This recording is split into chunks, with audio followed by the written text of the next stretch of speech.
Hello friends, आज मैं जो आप लोगों को टॉपिक बताने वाला हूं वो है रेशनल नंबर। ये पर्टिकुलर किसी एक क्लास के लिए बल्कि 6 से लेकर 10 तक के लिए सभी लोगों के लिए उतना ही इंपॉर्टेंट है जितना पर्टिकुलर किसी एक क्लास के लिए होता है। तो स्टार्ट करते हैं। सबसे पहले टॉपिक है रेशनल नंबर,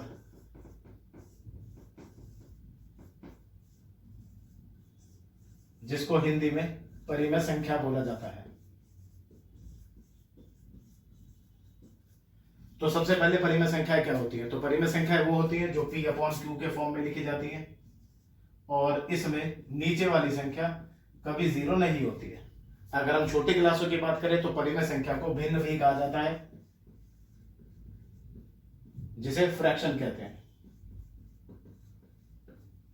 अब उसे चाहे भिन्न कह लो या परिमेय संख्या कह लो, दोनों का मतलब सेम होता है। जैसे हम परिमेय संख्याओं में P अपॉन Q बोलते हैं, उसी तरीके से छोटी संख्याओं में हम इसे अंश बट्टे हर या न्यूमरेटर अपॉन में डेनोमिनेटर बोलते हैं।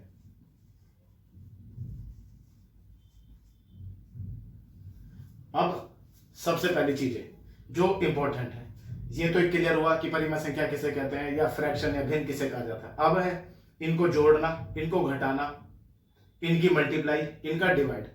इसके अलावा दो संख्याओं के बीच में से परिमेय संख्या कैसे फाइंड आउट की जाती है, इन सब चीजों के बारे में मैं बताऊंगा। तो सबसे पहले मैं बता रहा हूं ऐड करना, कि सम कैसे निकाला जाता है।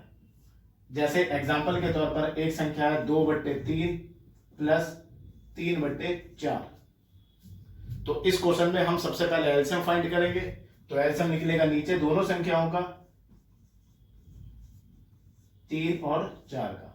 तो इनका जब आप एलसीएम निकालोगे तो एलसीएम निकल कर आएगा 12। एलसीएम का कॉन्सेप्ट भी मैं आपको बाद में समझाऊंगा। तो एलसीएम निकल के आएगा 12। तो सबसे पहले हम नीचे दोनों संख्याओं के लिए एलसीएम लिखेंगे 12, फिर नीचे वाली संख्या से डिवाइड करेंगे इसको।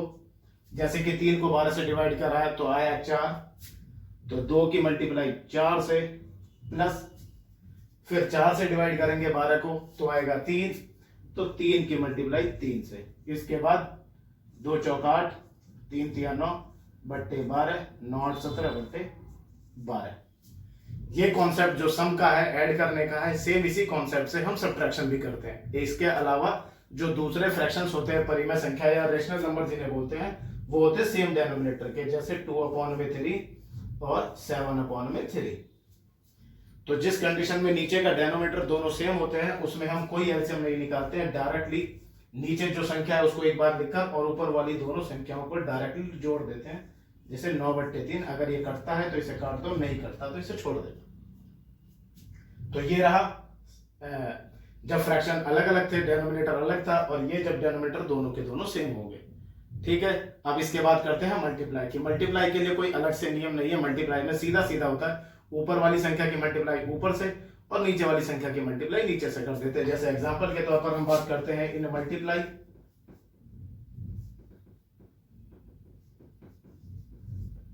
2/3 इंटू 4/5।